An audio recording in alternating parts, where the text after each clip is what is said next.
સુછિદ્રમાયણુ સમાન બ્રહ્માંડ કોટી ફરે માયા કાળ રવિ શશી સુરગણો અજ્ઞાન લોપેક્ષણા એવાય અક્ષરધામનાય અધિપતિ શ્રી સ્વામિનારાયણ. આવી અક્ષરધામથી અવનિમાં જે દેહદારી થયા હે આપ્યા સુખય પાળ ભક્ત જનને દિલે ધરીને કીધા ચારુ ચરિત્ર ગાન કરવા જેને કરુણા કરી હે વંદો મંગળ મૂર્તિ ઉર્ધરી સર્વોપરી શ્રી હરિ. ભવસંભવ ભીતિ ભેદનમ સુખ સંપત કરુણાનિકેતનમ વ્રતદાન તપકાનંદ ગુરુમ ભજે સદા. ઓમ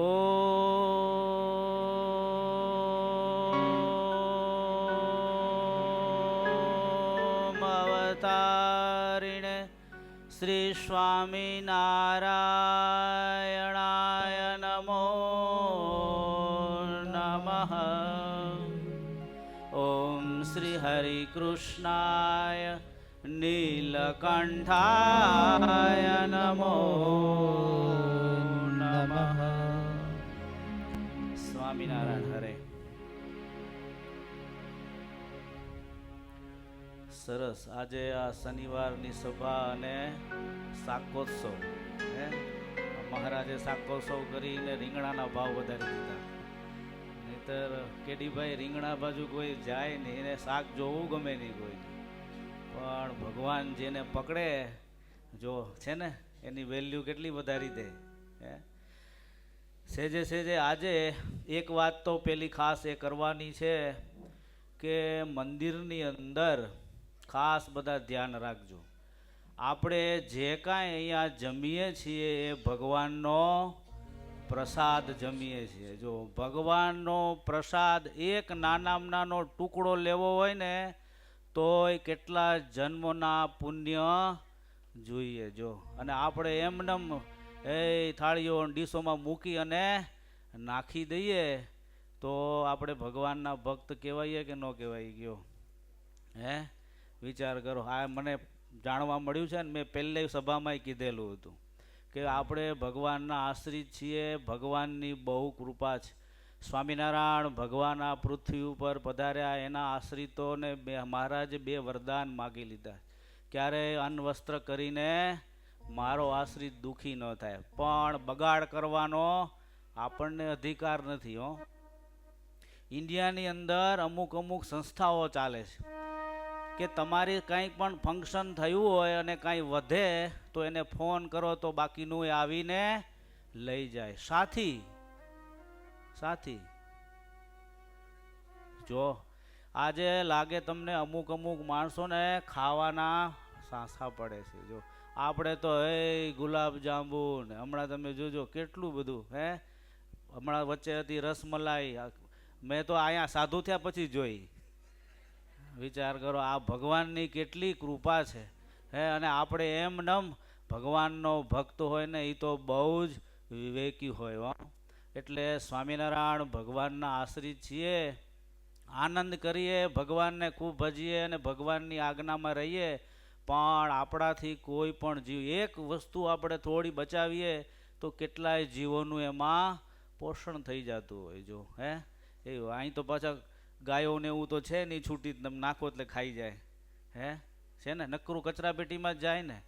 બ્રહ્માજી ભગવાન નાના હતા ત્યારે પ્રસાદ માટે વલખા માર્યા. શું થયા? માછલું થયા લ્યો. હે, અને આપણને ભગવાને સરસ મનુષ્ય શરીર આપ્યું તોય ભગવાનનો પ્રસાદ એ સહેજે સહેજે મળે છે. મહારાજે તો ખબર પડી ભગવાન તો અંતર્યામી ને. બધાએ બાળ મિત્રોને કીધું આપણે જમ્યા પછી કોઈએ નારાયણ સરોવરમાં હાથ ધોવા નહીં. લ્યો, આ આખા આટા માર માર કરે બ્રહ્માજી, પણ પ્રસાદનો ટુકડો પણ મળ્યો નહીં. આપણને એ સહેજે સહેજે મળે છે તો આપણે કાંઈ એનો મહિમા નથી. એટલે કહેવાનું કે ખાસ ધ્યાન રાખજો. જેટલું જોઈએ એટલું પ્રેમથી બધા પીરસનારા છે ને હરિભક્તો, પીરસવાવાળા હરિભક્તોએ ખાસ ધ્યાન રાખવું. નીલે છોકરા હોય ને એને એ પ્રમાણે જ પીરસવું. ખ્યાલ આવ્યો? અને પ્રસાદમાં ભગવાનના મહિમાનો જ ટેસ્ટ હોવો જોઈએ. બાકી બીજી વસ્તુનો ટેસ્ટ તો આપણે બધો બહુ લીધો છે. હે, એ ખાસ ધ્યાન રાખવું. એટલે પીરસનારા વ્યક્તિઓએ ખાસ, મોટા હોય એને ભલે 2 વાર બીજી વખત લઈ જજો, એનો વાંધો નહીં, પણ બગાડ ક્યારે કરવો નહીં. જો આ તો અમારે ખરેખર કહેવાનું ન હોય, પણ મને એમ હતું કે તમે બધા જ્ઞાનીને સમજુ છો. ભગવાનના ઓસ્ટ્રેલિયાવાળા એટલે બહુ જ સમૃદ્ધ અને સમજુ હરિભક્તો. પણ હવે ખબર પડી કે અહીંયા બધું ઘડતર તો કરવું જ છે, કરવું પડે એવું છે, બાકી છે બધું. લ્યો, કેમ છે? બરોબર ને? એટલે ધ્યાન રાખવું. પ્રસાદ પ્રેમથી જમો, કોઈ વાંધો નહીં. ભગવાનનું સ્મરણ કરતાં કરતાં આપણને જેટલું ભાવે એટલું જમો, પણ પાછળ વારો આવવા દેવો બીજાનો. અમારે ઘણીવાર એવું પંક્તિમાં થાય કે ક્યારેક પ્રસાદમાં એવું બનાવ્યું હોય ને, પછી બીજા સ્વામીનો વારો ન આવે એટલે પીરસનારા કે તમારે આટલું જ એમ કરીને રાખવામાં આવે, એથી વધારે નહીં. કે એક સિસ્ટમ પાડીએ તો થાય એવું છે. તમારે અહીંયા બધે ઓસ્ટ્રેલિયામાં કાયદાઓ છે. જો કાયદા વિના કોઈ સીધા ચાલે નહીં. ઇન્ડિયામાં ગમે એમ ગાડી ચલાવતા, પણ અહીંયા આવે એટલે સીધા થઈ જાય બધા. એમ હવે અહીંયા પણ થોડા કાયદાઓ સત્સંગમાં પણ કરવા પડે. એટલે પીરસતી વખતે ખાસ પીરસનારા જેટલા જોઈએ એ પ્રમાણે 2 વાર આપવું, હે, 3જી વાર આપવું, કોઈ વાંધો નહીં, પણ બગાડ કોઈએ પણ કરવો નહીં. હવે ફરિયાદ ન આવી જોઈએ. પહેલી વાર ફરી વાર કથામાં કહીશ. બરોબર? આપણે ભગવાનની સરસ મજાની એ તમે જુઓ કેટલી બધી કૃપા છે. દાંત સરસ આપ્યા છે. હે, પચી જાય છે, હજી કેટલું પચી જાય જુઓ છે ને. એ બધી ભગવાનની કૃપા છે. એટલે ખાસ આજે છેલ્લે આપણે શનિવારની સભામાં શું લીધેલું કયો? હવે આપણે કથા ઉપર આવીએ. મહાબળવંત માયા તમારી. લ્યો, હે, બળવાન લાગે છે કે સહેલી સહજ સહજ છે? બહુ બળવાન છે. સરસ, ખરેખર બળવાન છે. જો બહેનોએ બહુ સરસ માગ્યું. કોઈ થોડું થોડું કયો, કારણ કે આપણે ક્લાસ પછી ચાલુ કરીએ, આગળ આજે બીજું લેવાનું છે, પણ થોડું રિવિઝન જરૂરી છે. હાલો એક એક થોડું થોડું કહેતા હો. મોહનભાઈ, શું શું માગ્યું તું બહેનોએ ભગવાન પાસે? કેવી પ્રાર્થના કરી હતી ભગવાન પાસે કે આવા આવા દોષો અમને નડે છે, એનાથી તમે અમારી રક્ષા કરજો. જો હે, એવું છે. તેજસભાઈ પેલું કયો? હાલો, કુસંગનો સંગ ના દેજો. પછી અહંકારી સ્વભાવ, હરિજનનો અભાવ. બરોબર. નાસ્તિકનો સંગ મહારાજ કે ક્યારે બેનો કે અમને દેશો નહીં. હા, દેશોમાં સંસારી સુખ, એ થોડી આકરી માંગણી છે. હા, બધું જોઈએ. પેલા મહારાજને કે મહારાજ આટલું લિસ્ટ. શિવજી એક વાણિયા ઉપર પ્રસન્ન થયા ને એને કીધું માગ માગ, કે આજ તો તારી ઉપર આટલા શ્રાવણ મહિનો આવશે ને હમણાં. હા, શ્રાવણ મહિનો રોજ જળ ચડાવતો, દૂધને ચડાવતો, બીલીપત્ર ચડાવતો, એટલે શિવજી રાજી થઈ ગયા. તે શિવજી પાસે શિવજી કીધું માગ માગ, એટલે એને માગ્યું શું? તો કે મારી 7મી માળ હવેલીએ, 7મા માળે સોનાના હિંડોળે 7મી પેઢીના છોકરાને હું ઝુલાવું. ગયેલો શિવજી કે ખંખેરી લીધો મને. કે કેટલું માગ્યું? 7 માળ એટલે એમનેમ તો હોય નહીં. કેટલી સમૃદ્ધિ હોય ત્યારે 7મો માળ થાય. પાછો ન્યાય સોનાનો ઈંડોળો, કેટલી સમૃદ્ધિ. 7મી પેઢી એટલે આયુષ્ય માગી લીધું. હે, શિવજી કે બહુ જ હોશિયાર. કે લ્યો, એમ આ બહેનોએ પણ ભગવાન પાસે અદ્ભુત માગ્યું છે. આ તો લૌકિક વાત છે, પણ બહેનોની તો અવલૌકિક માંગણી છે. જો એટલે ભગવાનના ભક્તોએ ભગવાન પાસે કેવું માગવું, આ બહેનોની પ્રાર્થનામાંથી આપણે ખાસ શીખવું જોઈએ. દિવસે રોજ પ્રાર્થના કરીએ, એમાં પણ પૂજામાં ખાસ ભગવાન પાસે આ પ્રાર્થના કરવી જોઈએ. જો મહારાજ એક વખત વિચરણ કરતા કરતા લોઢવા આવેલા. લોઢવાની અંદર આત્માનંદ સ્વામીના શિષ્ય કોણ રહેતું? હા, લખુચારણ. જો મહારાજ લગભગ 1.5 થી 2 માસ ત્યાં રહેલા છે. ત્યાં બાળાનંદ કરીને આત્માનંદ સ્વામીના શિષ્ય રહેતા. એને નિશ્ચય ન તો રામાનંદ સ્વામીએ દર્શન દઈને કીધું, આ તો ભગવાન છે, તમે એની સેવા કરી લેજો. એટલે એને વાત આ ચારણભાઈને કરી. એટલે રોજ ત્યાં તો લગભગ 100 થી 200 ભેંસોનું એને ખાડું હતું. કહેતા ગૌશાળા તમે જે કહો છો ને એ ભેંસશાળા હતી ત્યાં. એટલે રોજ સવારે સરસ તાજું દૂધ દોઈ અને ભગવાનને જમાડે. એમાંથી દૂધ પાક ને પેંડા કરીને 1.5 થી 2 મહિના એને ભગવાનને જમાડે. લ્યો, અને સમાધિનિષ્ઠ હતા, બહુ જ ઊંચી જ્ઞાનની સ્થિતિ.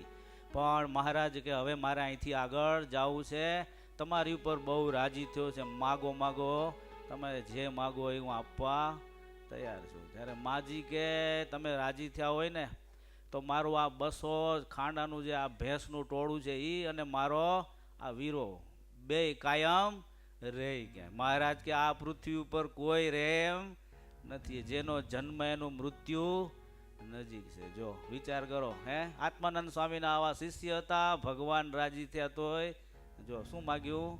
સંસારનું માગ્યું. જો મહારાજ કે તમારા કલ્યાણ માટેનું કાંઈક માગો.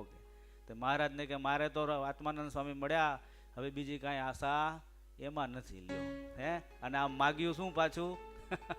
જો છે ને, એટલે ધ્યાન રાખવું. આપણે પણ જોવું બેઠા બેઠા ક્યારેક ભગવાન આપણી પૂજા અને પાઠને આ બધું કરતા કરતા ભક્તિભાવ પૂરો થતા થતા જો ભગવાન રાજી થાય, ક્યાંક આપણે આવું નથી માગી બેસતા ને, એ ખાસ ધ્યાન રાખવું. જો બીજી વસ્તુ હરિજનનો અભાવ. જો આ બહુ જ મેં તમને કીધું હતું, એક રેડ લાઈન છે.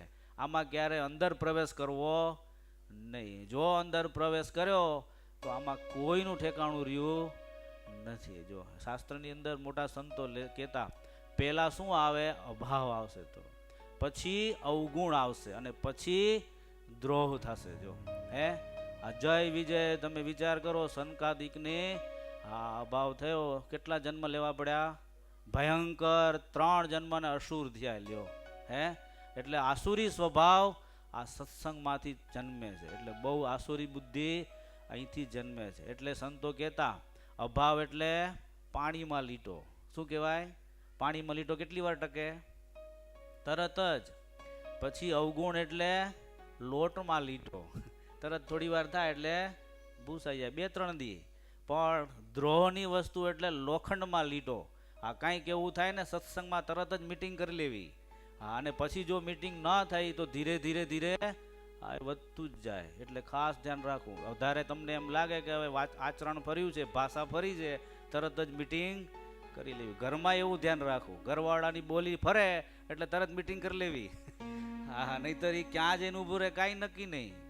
એટલે ભગવાન કે, શાસ્ત્રો કે હરિજનનો ક્યારે પણ અભાવ લેવો નહીં. અહંકારી સ્વભાવ એ તો લગભગ આપણે બધાય દેહાભિમાનથી જ આવરી છે. જો હે એક વખત શિયાળિયાએ બધા મીટિંગ કરી કે તમે અમને એક શિયાળે ભેગા થઈને કે કંઈક મોટો કરો એક માણસને. એ કે મોટો તો કરીએ, પણ હવે મોટા કર્યા પછી એક નિશાની તો જોઈએ ને. તો કે અમારે કંઈક મોટા થયા હોઈએ તો કંઈક અલગ છાપ રહેવી જોઈએ, જેથી કરીને બધા અમને ઓળખે કે આ મોટા છે એમ. તો શું કરવું? તો કે એક શિયાળીઓ કે એક રસ્તો બતાવી. શું? તો કે તમારી પૂંછડી એક દાંડીઓ બાંધી દઈ. કે બધાય શિયાળિયા જોવે, પણ આ એક દાંડિયા વાળો જોવે એટલે ખબર પડે કે આ ભાઈ મોટા છે. લ્યો, થયું એવું કે બધા બરાબર એના આશા હતી એ પ્રમાણે દાંડીઓ બાંધી દીધો. પછી ગયા એક વખત વાડીએ, ગાજર બાજર બરાબર પાક્યા હશે, ખેડૂતની ખેતરમાં ગયા અને બધાએ બરાબર ખૂબ ગાજર ખાધા. ત્યાં ખેડૂત આવ્યો, કૂતરા ભસતા હતા એટલે ખેડૂત આવ્યો, છે કોઈ શિયાળિયા કોઈ જાનવર આવ્યું લાગે છે. એટલે જોયું તો શિયાળિયા પરોણો પડ્યો તો લીધો હાથમાં, અને જે પાછળ થયો હવે હતી પાછે વાળ કરેલી. તે બધા શિયાળે બીજા હતા ને જેમ તેમ કરીને નીકળી ગયા, પણ આ શિયાળિયું શું થયું? અડધું ફસાણું ને અડધો દાંડીઓ ફસાણો. એટલે થયું કેવું? બરાબર દાંડીઓ મહેનત કરે પણ નીકળે નહીં. ત્યાં ખેડૂત આંબી ગયો. અને પછી જે માર માર્યો છે માંડ માંડ તો નીકળીને ગયો. પછી બધા શિયાળીયાએ પૂછ્યું કેમ, તો કે આ દાંડિયો ન હોત ને તો આજે બચી જાય, પણ આ મેચ કીધું એટલે બસ ત્યારથી જ મોટાઈનો દાંડિયો રાખવો ને એ કહેવત પડી છે જો હે. એટલે અલગ થવા કરતા તમે વિચાર કરો, સ્વામિનારાયણ ભગવાન આ પૃથ્વી ઉપર પધાર્યા, લોજમાં રહ્યા, પણ મોટાઈ ક્યારે મળી, કેટલાએ નૈચા થયા છે જો, છાણા વીણતા હે, વિચાર ભિક્ષા માગતા, કોણ? પુરુષોત્તમ નારાયણ પોતે જો. એટલે સત્સંગની અંદર નિર્માની થઈ દાસભાવ રાખીને જો જીવન જીવીએ અને બધામાંથી જો સારા સારા ગુણો ગ્રહણ કરીએ તો આપણો આ સેજે સેજે સત્સંગ પાર પડે. નહીતર પાર પડે નહીં તો એ દાંડીઓ પાર પડવા દે એમ નથી. એટલે બહુ ધ્યાન રાખવું. દેહાભિમાન છે ને તમને સખ લેવાને દેતું ને અમને એવું છે. જો તપ કરીએ ને તો એમ થાય કાંઈક આપણું વધારે, ધ્યાન કરીએ તોય એવું, કૃણાલભાઈ સેવા કરીએ ને તો એમ થાય કે આપણે કાંઈક સેવા આવવી જોઈએ, ધ્યાનમાં લ્યો છે ને. બધી જગ્યાએ પકડમાં રાખીને બેઠું છે જો. એટલે ધીમે ધીમે આ ખાસ ધ્યાન રાખવું. બહેનોને બધી ખબર પડી ગઈ, આખા સત્સંગનું સર્વૈયું કાઢી લીધું કે આટલી આટલી વસ્તુ અમને સત્સંગમાં ભગવાનને આમાં આત્મબુદ્ધિ કરવામાં આ નડતડ રૂપ છે જો. આમાં લગભગ બધાને કાંઈ કોઈને પ્રોબ્લેમ નહીં હોય, કોઈને કાંઈ નડતું નહીં હોય, પણ ધ્યાન રાખવું. કદાચ ક્યાંક આ બધાય દોષો છે, આ બધા આવરણો આડા આવે તો ખાસ ધ્યાન રાખવું. આવા આવા ચરિત્રો સાંભળીએ, સત્સંગને વચનામૃતોની વાતો વાંચીએ અને આપણા હૃદયને શુદ્ધ રાખીએ તો આપણો સત્સંગ નિર્વિઘ્ને પાર પડે એવો છે. નહીતર ભગવાનને મળેલા મંદિરો બાંધનારા પણ સત્સંગમાંથી જતા રહ્યા છે, એના દાખલાઓ આ સત્સંગમાં છે જો હે. એટલે ખાસ ધ્યાન રાખવું. અવારનવાર બહેનોએ કીધું છે કે ક્યારેય પણ હરિજનનો અભાવ અમને આવે નહીં. એટલે એકબીજાએ ખાસ તમે વિચાર કરો, અમે એકવાર ગામડામાં ગયેલા, તે એક હરિભક્તો સેવા રસોડાની કરે, એક વાસણની કરે, એક બીજી પૂજારીની કરે, તો ઓલા કે આ અહીંયા નથી આવતા, વાસણવાળા કે એ ત્યાં નથી આવતા, અંદર અંદર માથાકૂટ થાય જો હે. એમાં શું, કોને સુખ આવે કયો? આપણી જ પરિસ્થિતિ. નિલેશ, આંખ એમ કે હું જોવાનું જ કામ કરું, કાન કે તમે શું કામ જોવાનું કરો, મારું સાંભળવાનું કરો ને. જો અલગ અલગ છે બધાના કામ, પણ કેવા સિસ્ટમથી ચાલે છે. હવે બધાને વિરોધ થાય તો આ તંત્ર કેવું ચાલે હે? નથી ચાલતું બરાબર. પણ બધાએ અંગમાં પોતપોતાના અંગમાં ગોઠવાઈ જઈએ અને જો સેવા કરીએ તો સેજે સેજે આપણને સુખ આવે જો. કાંઈ વાંધો નહીં કે એને સરસ મજાની પૂજારીની સેવા આવડે, કોઈને રસોઈની સેવા આવડે, કોઈને વાસણની પણ સેવા. વાસણ ધોવા એ કળા જો. હા, હું તમને હમણાં પોતું આપું ને તમે પોતું જ ન ધોઈ શકો હરખું, એ કળા છે. આપણને આપણા જ બુદ્ધિનો ડાપણ ને ગર્વ છે. હું હમણાં આમાંથી જ તમને કહું, માટલું કોને બનાવતા આવડે? આવડે? તો આપણે માટલું જોઈને શું કે આ તો કુંભાર બનાવે કે, પણ એ કળા છે એક મોટામાં મોટી. ચંપલ કોઈને આવડે સીવતા? નથી આવડતા ને. અમારો ગુરુ સીવતા લ્યો. વિચાર કરો, પહેલાના સંતો ટાયર લઈ આવતા, ચામડું લઈ આવતા ને જાતે સીવીને પહેરતા લ્યો હે. છતાંય આપણે આપણી બુદ્ધિમાં એમ કે આપણે કાંઈક આવડે છે, એવું નથી. અમુક અમુક કળાઓ એટલી, અમુક તો અમુક માણસોને એવું છે ઠાઠડી બાંધવાની હોય ને, એ કળા છે. આ ગોઠવાય ને ગોઠવતાય ન આવડે ઘણી વખત એવું હોય. તમે જુઓ સ્મશાનની અંદર આપણને મૂકે હોય તો લાકડા ગોળ મળદું પડી જાય, મળદું ગોળ લાકડા ઓલા થઈ જાય. એ બધી કળાઓ છે. એટલે બધી કળાઓ કામની છે, પણ ભગવાનના કામમાં આવે તો જો. માટે ખાસ ધ્યાન રાખવું. દરેકની કળાને આપણે બિરદાવી અને પ્રોત્સાહન આપીએ તો આ સત્સંગ બહુ જ અમૂલ્ય અને દિવ્ય છે. તો ખૂબ સુખ આવશે. ખ્યાલ આવો. એટલે ખાસ એ આ બધી વાતોમાંથી આપણે આ બધી પ્રાર્થનાઓને જીવનમાં ઉતારી. હવે આજે આ સરસ આપણને એક પદ લેવાનું છે. પુરુષોત્તમ પ્રકાશની અંદર નિષ્કુળાનંદ સ્વામીએ આખા 54 પ્રકરણો છે. એની અંદર 54માંથી એક પ્રકરણ એક તમે સાંભળીને સમજી લો એટલે આખા પુરુષોત્તમ પ્રકાશનો સાર તમારા હાથમાં આવી જાય. જો બહુ અદ્ભુત છે, એટલો મહિમાસભર છે. ખાલી તમે એની કડીઓ શાંતિથી સાંભળીએ ને તો પણ અંતરમાં શાંતિ થાય. ખ્યાલ આવ્યો? એટલે આપણે આ પદ આપણે પુરુષોત્તમ પ્રકાશનો લેશું. આનંદે આપ્યો અતિ ઘણો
શરણ રહી કાય રે પુરુષોત્તમ પ્રગટી રે શરણ રહી કાય રે પુરુષોત્તમ પ્રગટી રે ખોટ ગઈ છે ખોવાઈને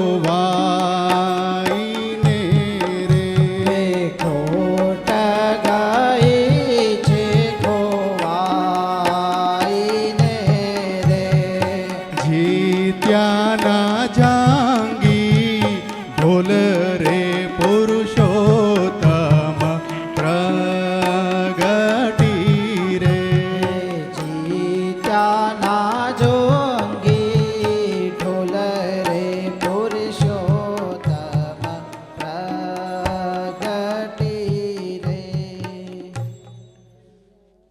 સ્વામી લખે છે આનંદ આપ્યો અતિ ઘણો રે આ સમામાં અલબેલ પુરુષોત્તમ પ્રગટી રેજો. અહીંયા ભગવાનની વાત છે. આ બહુ જ મોટા ભાગ્ય છે. જે બ્રહ્માંડોની અંદર પુરુષોત્તમ નારાયણનું પ્રાગટ્ય થયું ત્યાં બધાય ન્યાલ થઈ ગયા છે. જો સ્વામીએ વાતોમાં લખ્યું હવે મારા વાલાને નહીં રે વિસારું શ્વાસો શ્વાસે તે નિત્ય સંભાળું. જો પડ્યું મારે સહજાનંદજી શું પાનું. જો તમારે ગૃહસ્થાશ્રમની અંદર ગૃહસ્થમાં બે ભાઈઓ હોય. જ્યારે માલ મિલકતની અમુક ઉંમર થાય અને વિભાગ કરવામાં આવે અને ત્યારે એ સમયમાં પેલા ચિઠ્ઠીઓ હજી ઘણા ઉલાડતા હોય. ચિઠ્ઠી નાખતા એના ભાગની અંદર વધારે સંપત્તિ આવે અથવા સારો ભાગ આવે તો કેટલા રાજી થાય. એમ નિષ્કોળાનંદ સ્વામી કે આપણને સહજાનંદજી પાનું એટલે આપણા ભાગમાં ચિઠ્ઠી ખોલી ત્યાં કોણ આવી ગયું? ભગવાન પુરુષોત્તમ નારાયણ આવી ગયા. જો જેવા તેવા ભગવાન નહીં પાછા. આજે બહુ જાજુ મારે કહેવાય એવું નથી, કારણ કે બધી વસ્તુઓ અમુક સમજણમાં પાછી લાઈવ થતી હોય. ઘણાના નિશ્ચયો પાછા અલગ અલગ જગ્યાએ હોય. એટલે ટૂંકમાં એટલું કહી શકાય કે આપણને જે પ્રાપ્ત થયું છે એ બહુ જ જન્મના પુણ્ય અને ભગવાનની કૃપા ત્યારે જ આ વસ્તુ આપણને મળી છે. જો જેના હાથમાં ચિંતામણી હોય એના જીવનમાં ક્યારે દારિદ્રપણું હોય નહીં. જો એમ આવા ભગવાન ચિંતામણી તુલ્ય આપણને પ્રાપ્ત થઈ ગયા. પણ એ ચિંતામણીનું કામ શું છે એ આપણને ખબર ન હોય, એનો મહિમા આપણને ખબર ન હોય ત્યાં સુધી દારિદ્રપણું મળતું નથી. જો એટલે અહીંયા સ્વામી આખો આ જે પદ છે એ બધા પદની અંદર ભગવાન પુરુષોત્તમ નારાયણનો અતિશય મહિમા વર્ણન કરેલો છે. જો શરૂઆતના બધા પદો જે આપણે માયાના લીધા મહાબળવંત એ થોડું કઠણ હતું. આ તો બહુ જ સહેલું છે. જો નાનો છોકરો હોય, મહારાજ કાર્યાણીમાં હતા, જોઈતા ખાચરને હાથમાં ઉતરી હતી. મહારાજ પાસે કેરી હતી એટલે કેરી એને આપી એટલે તરત જ કેરી લઈ લીધી અને ઉતરી આપી દીધી. જો મહારાજ કે આજે આ જીવોનું પણ આવું છે. કેવું? તો કે આ જોઈતા ખાચર જેવું. એને ખ્યાલ નથી કે આ એક સોનાની ઉતરીમાંથી કેટલી બધી કેરીઓ પ્રાપ્ત થશે. જો એમ આવા પુરુષોત્તમ નારાયણ મળ્યા એનો આપણને કેફ હોવો જોઈએ, એનો પાવર આપણને સદાય રગે રગમાં હોવો જોઈએ કે એ મળ્યાથી મને કેટલો ફાયદો, કેટલી મોટી પ્રાપ્તિ થઈ છે. મારું કલ્યાણ તો પાકું, પણ મારા સંબંધમાં જે આવે એનું પણ કલ્યાણ પાકું થાય. જો આ સમયની અંદર આખા પુરુષોત્તમ પ્રકાશની અંદર મહારાજ આ પૃથ્વી ઉપર બહુ જ મોટો સંકલ્પ લઈને આવ્યા છે. ક્યારેક કોઈ સ્ટીમર દરિયાકાંઠે લાંગરીને ઊભું હોય અને એના જે માલિક હોય કે જેટલી વસ્તુઓ સારી આવો પેલા ભરી લો, એ પછી પણ વધારે હજી જગ્યા બાકી હોય તો કે હવે એથી થોડી નબળી હોય એ પણ ભરી લો. એમ પુરુષોત્તમ નારાયણ અક્ષરધામથી મુક્તો સાથે આ પૃથ્વી ઉપર પધાર્યા. શાસ્ત્રમાં લખ્યું સ્વામીએ કે પથ્થર જેવા જીવો હોય ને એકદમ પામર એને પણ મહારાજ કે આ વખતે અમારો યોગ કરીને એને ધામમાં કેતા સ્ટીમરમાં ભરીને લઈ જવા છે. જો કેટલી કૃપા હે. બધા અમુક અમુક યુનિવર્સિટીમાં જોજો હમણાં છોકરાઓની પરીક્ષા લેવાની ને એની અંદર પરીક્ષાની અંદર એ લોકો રિઝલ્ટ જોવે કે એબવ 95 ઉપર કેટલા છે બધાને અમારી કોલેજમાં કે સ્કૂલની અંદર એડમિશન આપી. પણ કોઈ માણ પાસ થતું હોય એને કોઈ આપે એડમિશન? કોઈ દિવસ ન લે. ગુજરાતમાં એક ગુરુકુળ છે એવું, નબળા જ વિદ્યાર્થીઓને ભણાવવાના, એને લઈ અને સંસ્કાર એને આપે. મેં કીધું આને જ ખરેખર આ ગુરુકુળ કહેવાય. હોશિયારને તો બધાય સાહેબો ભણાવે, એને કાંઈ વાંધો ન આવે, પણ ઠોઠમાં ઠોઠ હોય એને હોશિયાર બનાવે અને આગળ લઈ જાય તો સાચું ગુરુકુળ કહેવાય કે જ્ઞાન કહેવાય. લ્યો એમ મહારાજા પૃથ્વી ઉપર પધાર્યા, આપણને કાંઈ ખબર જ નહોતી. વિચાર કરો, મહારાજ વખતે કાઠીઓ ભેગા હતા, કાંઈ નાવા ધોવાની જ ખબર નથી, પાણી જ નહોતા લેતા પહેલાંથી. હે વિચાર કરો, તમારે ત્યાં હવે મને ખબર નથી, પણ એ વખતે આવી સિચ્યુએશન હતી. તોય ધીમે ધીમે મહારાજે 5 વર્તમાન સુધી એને પહોંચાડ્યા. ત્યાર પછી ધીમે ધીમે સંતોએ સત્સંગ કરાવી અને અક્ષરધામમાં જેવું ભગવાનનું સુખ મુક્તો લે એવું સુખ અહીંયા ભગવાનના ભક્તો લેતા એવા સ્થિતિ સુધી એમને પહોંચાડ્યા છે. તમે વચનામૃત વાંચો ને ત્યારે ખબર પડે. સોમલા ખાચર જેવા ભગવાનના ભક્તો અભણ, 4 ચોપડી એ વખતે નહીં ભણેલા, અને સમાધિના પ્રશ્નો એને પૂછેલા છે. જો હે આમાંથી કોઈ સમાધિનો પ્રશ્ન કોઈ પૂછી શકે એમ છે અત્યારે? નહીં. તો એ હોશિયાર કે તમે? લ્યો હે એવું છે. એ કોણે તૈયારી કરી? આ ભગવાનને નંદ સંતોએ તૈયારી કરી છે. જયંતિભાઈ હે એવા ભગવાન આ પૃથ્વી ઉપર કાંઈક આપણી પાસે માગવા આવ્યા છે અને કાંઈક અતિશય આનંદ આપવા આવ્યા છે. જો એટલે સ્વામી કે આનંદ આપ્યો 3 જન્મ. વિચાર કરો, નિષ્કોણાનંદ સ્વામીને એમ લખ્યું 3 જન્મોની પ્રતીક્ષાને અંતે મને આજે ભગવાન પુરુષોત્તમ નારાયણ મારો જન્મ થવો અને એનું પ્રાગટ્ય થવું બે ભેગું થઈ ગયું. એમાં મારું કામ આ જન્મે પૂરું થયું. લ્યો હે. અને આપણે ત્યારે હતા હે, ત્યારે તો અત્યારે આ સત્સંગમાં સભામાં બેઠા છીએ, પણ જેવો જોઈએ એવો લાભ એ વખતે લઈ લીધો નહીં. એટલે પાછું આપણને ભગવાને સત્સંગમાં જન્મ આપ્યો છે. જો હે એટલે સ્વામી લખે આનંદ આપ્યો અતિ ગળો આ સમામાં અલબેલ પુરુષોત્તમ પ્રગટી. લ્યો પુરુષોત્તમ ઉપર વજન છે. જો હે કોઈ કહેશે પુરુષોત્તમ એટલે કોણ? હું હમણાં નાનો છોકરો હોય ને એને કહું કે તારા આ સભાની અંદરથી તારા ફાધરને ઓળખી દે, તરત ઓળખી દે. નિલેશ ઓળખી દે કે ન ઓળખી? એમ કહું કે તમારા મમ્મીને ઓળખી દે તોય તમે ગમે એટલું કરો તો એ ત્યાં જ પહોંચી જાય. જો કેની ઓળખાણ છે એને કયો? શેનાથી ઓળખાણ? પહેરવેશથી, રૂપથી? શેનાથી ઓળખાણ છે એની કયો? હા શેનાથી? સંબંધથી ઓળખાણ છે. જો નાનું ગમે એવું છોકરું હોય તમે તેડો જ નો શાંત રહે, પણ ખાલી એના મધર એના જરાક ખોળામાં લે તરત જ છોકરું શાંત થઈ જાય. કાંઈક તો ઓળખે છે હે કે આના જેવું મમત્વ અને પ્રેમ એના ખોળામાં કેવું બિંદાસ સૂતું હોય. તમે જુઓ આપણે બધા સૂતા જ હતા ને, નાના નાના હતા ત્યારે તો સૂતા જ હતા ને વત્સલભાઈ હે, પણ કાંઈક હતું અંદર એ બેઠા બેઠા વિચાર કરવો જોઈએ. એમ પુરુષોત્તમ નારાયણ એના પણ કાંઈક લક્ષણો છે. જો જયંતિભાઈ પુરુષોત્તમ એટલે શું? બરોબર નિલેશ?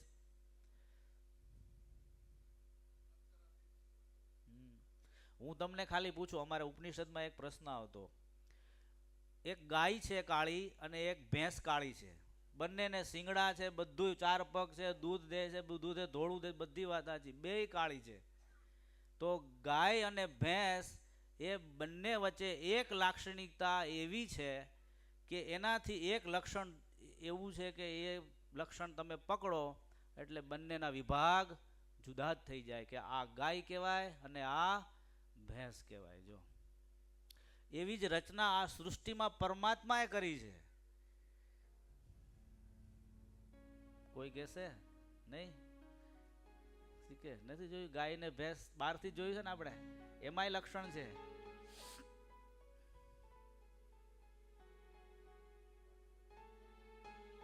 તો બરાબર, ઈ તો લક્ષણ ખરું. હા હા, શું કહે? હા, ગાયને હંમેશા તમે જોજો, ગાયને ગોદડી હોય નીચે, એને સ્ના કહેવાય ઇંગ્લિશમાં. શું કહેવાય? હા, અમારે વેટનરીનું ભણવામાં આવતું ને એટલે આ મને ખબર છે. બાકી મને ખ્યાલ નહોતો, પણ અમારે પછી એના દ્રષ્ટાંત આવે ઉપનિષદની અંદર કે આ ભગવાનને પણ તમે બીજાની સાથે ગમે એટલું કરો પણ કમ્પેરિઝન કરી શકો નહીં. આત્મા સચ્ચિદાનંદ સ્વરૂપ છે, ભગવાને છે, પણ આત્મા અને પરમાત્મા વચ્ચે ઘણો ડિફરન્સ છે. પરમાત્મા સ્વયં પ્રકાશિત અને સ્વતંત્ર છે, જ્યારે ભગવાન પરમાત્મા સ્વતંત્ર છે, આત્મા ક્યારે પણ એટલો સ્વતંત્ર નથી. જો હે એવું જ. પછી તમે અહીંથી તમે પૃથ્વીલોક, સ્વર્ગલોક અને પાતાળ લોક લ્યો. ત્રણેયમાં કોનું રાજ ચાલે? ઇન્દ્રનું ચાલે. બ્રહ્માનું પછી. પહેલા કોનું ચાલે?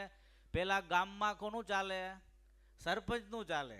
હું તમને એટલા માટે, આપણે પુરુષોત્તમ નારાયણ બોલીએ છીએ પણ એ ગોખેલું બોલીએ છીએ, પણ એની સત્તા શું છે, એનો પાવર શું, એની સામર્થ્ય કોઈને ખબર નથી. ગોખાઈ ગયેલું બધાય બોલ્યા કરી છે. જો હમણાં જ તમારા આટલી સભા બેઠી છે, આ સભાની અંદર ઓસ્ટ્રેલિયાના કોઈ જે મેઇન મિનિસ્ટર આવ્યા હોય, અમને ખબર ન હોય, પણ તમે જાણતા હોય તો શું કરો? તમે શું કરો? ઊભા થઈને તરત જ, કારણ કે તમે એને ઓળખો છો, એના પાવરને તમે ઓળખો છો. જો ઈ સાચી ઓળખાણ કહેવાય. બાકી આપણે નહીતર તો તમારું ઓળખાણ થાય મારે તમને કેવું જ ન પડે કે રોજ મંદિરે આવજો એમ. વિનોદભાઈ કેવું પડે? એ તો ગોખેલું જ છે કે પુરુષોત્તમ નારાયણ, પુરુષોત્તમ નારાયણ. આ જમવાનું મારે કેવું ન પડે, કારણ કે એવા ભગવાનને જો ઓળખી ગયો તો એનું જીવન ઓટોમેટિક બદલી જ જાય. એને બદલાવાની જરૂર પડે નહીં. કુણાલભાઈ ખરું કે નહીં? તમે મિનિસ્ટરના ઓફિસમાં જાઓ, તમારે મોબાઈલ ચાલુ હોય બંધ કરી દેવો પડે કે ચાલુ રાખવો પડે? જો તરત જ ક્રિયા બદલી ગઈ ને. એમ હજી આપણે બધાય બાળક ખાલી ગોખ્યા જ કરી છે, અને અમે તમને ગોખાયા કર્યું છે. સારું છે કે જે તીર જ્યાં લાગવું જ્યાં બરાબર ફિટ છે, પણ ન હોય તો. એટલે અહીંયા સ્વામી લખે આ પુરુષોત્તમ નારાયણ પ્રગટ્યા છે. એ કોણ છે? પછી આનંદ આવે ને, એમનેમ કેમ આનંદ આવે? હે? એટલે હું કહું છું, પહેલા તો ત્રણ લોકના ત્રિલોકીમાં ઇન્દ્રનું ચાલે, પછી કોનું ચાલે? બ્રહ્માનું ચાલે, પછી કોનું ચાલે?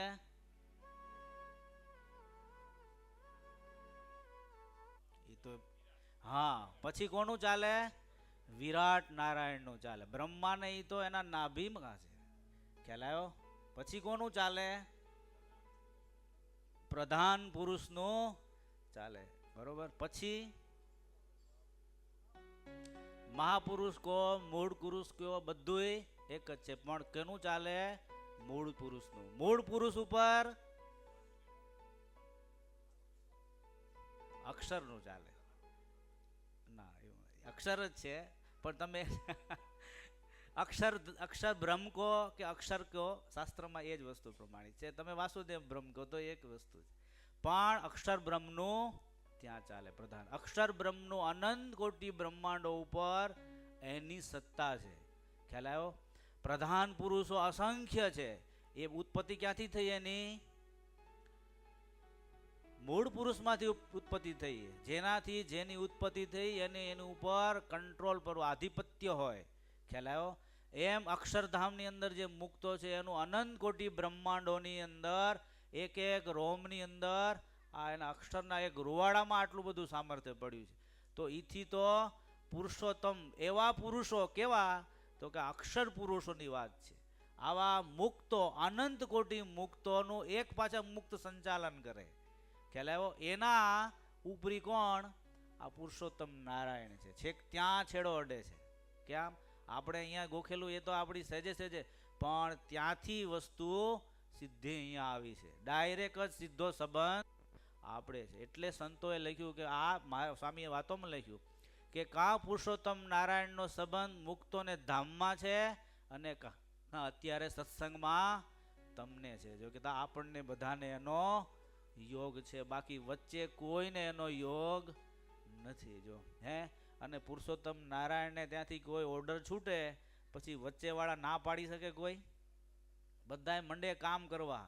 હે તમારા અહીંયા મિનિસ્ટર હોય, ખાલી એક એપ્લિકેશન ત્યાંથી સહીવાળી આવે એટલે બધા એને ફોલો કરવા મંડી જાય. જો એટલો ખાલી સહીનો આટલો પાવર છે તે રૂબરૂ આવ્યા હોય એને તો કેટલો બધો એ પાવર જણાય. જો એટલે સ્વામી કે ભગવાન આ પુરુષોત્તમ નારાયણ અનંત કોટી બ્રહ્માંડો ઉડતા ફરે એમ લખ્યું છે. કોણ કેમાં?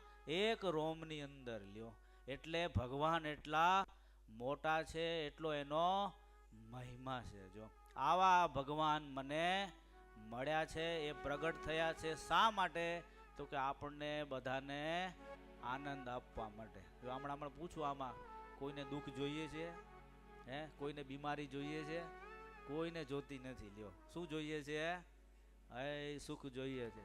તો એટલે સુખ કેમ મળે એ તો જોવું જોઈએ ને. હે એટલે અહીંયા કહે છે કે હવે સ્વામી કે નિર્ભય નોબત્યું વાગી રે મળ્યા મોહન રાય. પહેલી વસ્તુ કે એ કોણ છે એની ઓળખાણ, પછી તો કે એનો પાવર શું છે, એની સત્તા શું કામ કરે છે. જો અત્યારે બધાને આપણે જોઈએ પણ ભય કોનો છે? કોને ખબર છે? હે મૃત્યુનો ભય છે બધાને. કોઈને એવું નથી આમાં કે છે નિર્ભય છો છે ને? બધાને ભય મૃત્યુનો જ છે. એટલા માટે સ્વામી કે નિર્ભય જો થવું હોય તો પુરુષોત્તમ નારાયણને શરણે જાઓ. કારણ કે એ એક જ નિર્ભય છે તો એ આપણને નિર્ભય કરી શકે છે, બાકી કોઈની તાકાત નથી. જો મુચકુંદ રાજા, ભાગવતની અંદર સરસ કથા આવે છે. મુચકુંદ રાજા દેવતાઓની સાથે અસુરોનું યુદ્ધ ચાલતું હતું એટલે દેવતાઓના પક્ષમાં લડ્યા, જીતી ગયા. પછી એને દેવતાઓને રાજી થયા અને એને કીધું કે તમે માગો, અમે તમારી ઉપર રાજી થયા છીએ અને તમે જે માગો એ અમે આપીએ. ત્યારે મુચકુંદ રાજા કે મને નિર્ભય કરો, કે મારા જીવનું કલ્યાણ કરતા મોક્ષ કરો. કહે ત્યારે દેવતાઓએ હાથ જોડ્યા. કોણ? ઇન્દ્રાદિક બધા દેવતાઓ. એ કે તમે લડ્યા બધી વાત સાચી, પણ અમારી પાસે આ સહી કરવાની સત્તા નથી, પાવર અમારી પાસે નથી. જો હે ત્યારે કે મારે તો ઈ જ જોઈએ છે, બીજું કાંઈ જોતું નથી. ત્યાર પછી કે હવે તો કે મને હવે આ યુદ્ધ કર્યું ને હું બહુ જ થાકી ગયો છું, એટલે મને હવે આરામ કરવો છે. જો તમે બધા થાક્યા નથી કોઈ આમાં? હે થાક્યા છો? સવાર સાંજ જોબ જોબ જોબ થાક્યા હોય તો કેજો છે આમાં. હે તો મુચકુંદ રાજા જેવો વિચાર આવશે હો, નહીં તો હજી વિચાર નહીં આવે હો. હા એટલે મુચકુંદ રાજા જોયું કે પૃથ્વી ઉપર જાઉં તો મારી પેટીઓ બદલી ગઈ.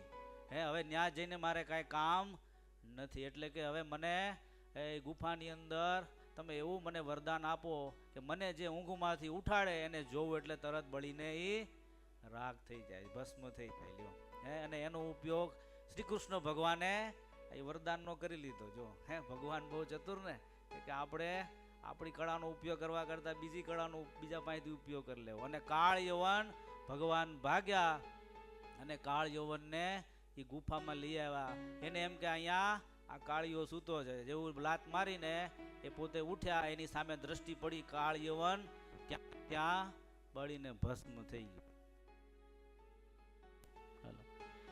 કહેવાનું કે આટલી બધી સામર્થ્ય દેવતાઓમાં હતી પણ મોક્ષ કરી શક્યા નહીં, નિર્ભય પદ આપી શક્યા નહીં. જો હે અને આપણા સંપ્રદાયની અંદર ભગવાન તો ખરા, એના સંતોય ખરા, એના હરિભક્તો પણ એટલા સમર્થ થયા છે. કેટલી સામર્થ્ય એની અંદર મૂકી છે. જો એ સુખ સ્થૂળ જીવોનું તો નહીં પણ જગતની અંદર સૂક્ષ્મમાં પણ જે રખડતા જીવો છે ને એનું પણ કલ્યાણ કરી શકે, ભૂતોનું પણ કલ્યાણ કરેલું છે. જો હે પીપળવા ગામ છે ને એક લાખો ભગત હતા, સેજે ના એક મુસલમાન ભગત, સોરી, એટલે મુસલમાન ભગત થયેલા, એ કાયમ પૂજા પાઠ કરે પણ એનું આયુષ્ય ઓછું એટલે દેહ પડી ગયો.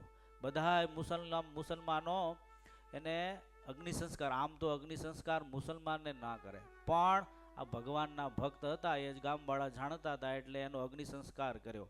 અગ્નિ સંસ્કાર કર્યો તો જ્યાં અગ્નિ સંસ્કાર કરેલો ને ત્યાંથી અગ્નિ સંસ્કાર કર્યો એટલે એનો જે ધુવાડો હતો એ ધુવાડો બાજુમાં એક પીપળાનું વૃક્ષ હતું, ઝાડ, એના ઉપર હજારો અસંખ્ય ભૂતો હતા. ત્યાં જેવો ધુવાડાનો એને સ્પર્શ થયો એટલે બધાય ભૂતોની દિવ્ય ગતિ થઈ ગઈ. પછી આ બધાય મુસલમાનો એને સળગાવી અને બહાર નીકળ્યા. એટલે થોડા આગળ ચાલ્યા ને તો 2 ભૂતો પાછા આવ્યા. એટલે એને પ્રાર્થના કરી કે આ બધાનું તમે અહીંયા ક્યાંથી? તો કે અમે તો નહીં, પણ આ પીપળામાં ઝાડવામાં એટલા બધા ભૂતો હતા, પણ આ ભગત હતા ને એનો છે ખાલી અગ્નિ સંસ્કારનો ધુવાડો અડ્યો, એનું કામ બધાનું પૂરું થઈ ગયું. અમે એ વખતે ફરવા ગયા હતા, અમે જોવા ગયા હતા ઓસ્ટ્રેલિયામાં શું સારું સારું છે, તે અમે 2 રહી ગયા છીએ કે. તો કે હવે આમનો તો અગ્નિ સંસ્કાર થઈ ગયો, હવે પૂરું થઈ ગયું, હવે અમારે શું કરવું કે? તો કે એક કામ કરો, તો કે એની જે રખિયા પડી છે એને સેજ પલાળીને અમારી ઉપર છાંટો લ્યો. હવે એવી રીતે કર્યું તો એ 2ની પણ દિવ્ય ગતિ થઈ ગઈ. વિચાર કરો કલ્યાણ કેટલું બધું ભગવાને સામર્થ્યને સરળ કરી આપ્યું છે લ્યો. હે એટલે આ સ્વામી લખે કે આવી રીતે નિર્ભય પદ એ ભગવાન આ પૃથ્વી ઉપર પધાર્યા, કેવું રીતિઓ પ્રવર્તાવી. મહારાજ કે મારા થકી નહીં, મારા સંતો થકી નહીં, હરિભક્તોના ગોળાનું પાણી પીવે એનું પણ હરિભગત હોવો જોઈએ. પાછો ખાલી તિલક ચાંદલો ન ચાલે, પાછો એ પાછું ધ્યાન રાખવું. હે હા, એ ખાસ ધ્યાન રાખવું. સેજે એટલે સ્વામી કે આવી રીતે પુરુષોત્તમ નારાયણ આ પૃથ્વી ઉપર પધારી બહુ જ કૃપા કરી છે. આ મનુષ્ય જન્મ મળવો એ બહુ જ દુર્લભ છે, એમાં ભગવાન મળવા એ તો અતિ પણ દુર્લભ છે. એમાં પણ આ જે ભવાટમાં ટવીમાંથી નીકળવું એ તો એથી પણ દુર્લભ છે. આ સત્સંગની અંદર, જગતની અંદર 2 વસ્તુ અતિશય દુર્લભ. એક ભગવાન પ્રગટ હોય ત્યારે એનો નિષ્ઠા અને નિશ્ચય થવો, અને બીજું આ જન્મ મરણ કહેતા મોક્ષ થવો કહેતા આત્યંતિક કલ્યાણ થવું એ અતિ દુર્લભમાં દુર્લભ છે. આ પુરુષોત્તમ નારાયણ આ પૃથ્વી ઉપર પધારી એને અતિશય આ સરળ કરી દીધું છે. જો હે નહીંતર આપણે બેઠા બેઠા અંતર સામું વિચાર કરજો, આપણે ક્યાંય હાલી એવા નથી. હે પરાણે ખેંચીને ભગવાન બેહાડીને તોય ઉતરી જાય એવા છે. હે પણ કાંઈક ને કાંઈક ભગવાને સરસ આ ઉત્સવો કરીને નિમિત્ત કરીને પણ જીવની અંદર કાંઈક ભગવાનમાં હેત થાય એટલા માટે કરે છે બધું. આ એટલે જો સરસ આ શાકોત્સવનું એટલે જ ચાલ્યું ને. હે ભગવાન કે આમે જીવ પંચ વિષય વિના રહી શકવાનો નથી. હે જીભ લબકારા મારતી હોય કાંઈ વાંધો નહીં, ભગવાન કે આવો શાકોત્સવ તમને ખૂબ રીંગણાનું શાક જમાડીએ લ્યો. એમ કરીને પણ અમારી મૂર્તિનો સંબંધ થાય અને મારી મૂર્તિ જો યાદ આવી જાય તો તમારું પરમ કલ્યાણ થઈ જાય. માટે ખાસ સરસ બાકી પડી કડીઓ એ પછી આપણે લેશું. બીજી વસ્તુ, હવે હજી જે કાંઈ શનિવારની શિબિરોમાં જે કાંઈ હરિભક્તોને નામ લખાવાના બાકી હોય એ ખાસ લખાવી દેજો. જો ઘણીવાર એવું, અમારે હમણાં એક વાત થઈ, મને કે ક્યાં છોકરો હતો, મેં કીધું ક્યાં? તો કે સામે હાડીના લગ્ન છે કે. તો કે 15 દિવસ ઇન્ડિયા જવું પડશે. મેં કીધું આ હાડીના લગ્ન હોય 15 દિવસ ઇન્ડિયા જાવ તો અહીં 3 દિવસ શું વાંધો આવે? હે ત્યાં તો આમે તમને ખબર છે કલ્યાણ થવાનું છે. હે અને અહીં તો તમે જો એ ભક્તોના દર્શન થશે, એવા ઉત્સવો થશે અને સંત સમાગમ થશે. જો આત્માના કલ્યાણ માટે 3 દિવસ ન ફાળવીએ કે આપણે, હે વત્સલભાઈ, આ જીવનની અંદર એમાંય 10મો 20મો ભાગ કાઢવો પડે ને. રોજનો કાઢવાનો છે. રોજના 2.5 કલાક તો ભગવાન માટે રોજ ભગવાનના ભક્તોએ કાઢવા જોઈએ. હે આપણે ઓમ ધર્માદો બધા કાઢીએ, પણ સમયનો ધર્માદો કોઈ કાઢતા નથી. હાવ સહેલું છે. અને અમે જોઈએ ખાલી જ અમે જોઈએ રાહ જોતા હોય દરવાજે કોક આવે, પણ કોઈ દેખાતું જ નથી લ્યો. હે એટલે ખાસ ધ્યાન રાખવું. શિબિરમાં 3 દિવસ જે કોઈ બાકી હોય એમને નામ લખી લેવું. બીજી વસ્તુ, બિચારા યુથ હરિભક્તો આ છોકરાઓ બહુ મહેનત કરે છે. તમારા માટે જઈને બધી સાઈડો જોયા આવ્યા, બધું તૈયાર કરી રાખ્યું. હવે આપણે જ લઈએ નહીં લાભ તો કોના માટે મહેનત કરે? એના માટે તો શાંતિથી મંદિર છે, શાંતિથી ભજન કરે તો ક્યાં તકલીફ છે? જો હે છતાં એમ ઈચ્છે છે કે જેટલા બધા ભગવાનના ભક્તો છે વધારે વધારે લાભ લે, એના આત્માનો રૂઢ થાય, એના માટે પ્રયત્ન કરે. બીજી વસ્તુ, દ્વિશતાબ્દી મહોત્સવ આવે છે. હજી પણ એમાં જેને કાંઈ થોડી નાની મોટી સેવા મુક્તિ જ છે ગમે તામ. આપણી પાસે જો મહોત્સવ તો કરીએ છીએ, ભગવાનની કૃપા છે ને ભગવાનનું આપેલું છે. પણ જો સત્સંગમાં આવા સમયમાં કાંઈક જો થોડું ઘણું આપણું પહોંચી ગયું તો ઘણું કામ મોટું થઈ જાય. એટલે જે યથાશક્તિ થોડી આપણને જીવનમાં ભગવાને ઘણી બધી મુશ્કેલીઓમાંથી બહાર કાઢ્યા હોય ને આ જે કાંઈ આપ્યું છે એ પણ ભગવાનનું જ આપેલું છે. તો થોડું ભેગું કરીને જો ધીરે ધીરે બધા ભેગા સાથે લખાવશો તો એક આખો બલ્ક ત્યાં સેવામાં જોડાઈ જશે. બરોબર, એટલે એ પણ ખાસ ધ્યાન રાખવું. ફૂલ નહીં તો ફૂલની પાંદડી, અને એ સિદ્ધિ દેવ લક્ષ્મીનારાયણ દેવ હરિકૃષ્ણ મહારાજના પાટોત્સવમાં જ વપરાવાનું છે. એટલે કેટલાય લાખો અબજો જીવો બધા આવે, બધાને લાભ મળવા. સહજાનંદ સ્વામી મહારાજ